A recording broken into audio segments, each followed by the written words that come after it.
In a hidden forest, a tiny seed named Anna found herself buried deep underground. Unlike her friends who basked in sunlight, Anna thrived in darkness. She discovered a magical process called anaerobic respiration, where she could grow without air. Anna's roots whispered secrets of ancient energy, transforming soil into strength.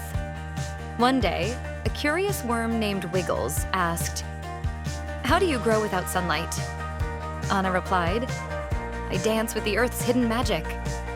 As Anna blossomed into a radiant flower, she realized her unique path was her greatest gift. Like, comment, and subscribe for more enchanting tales.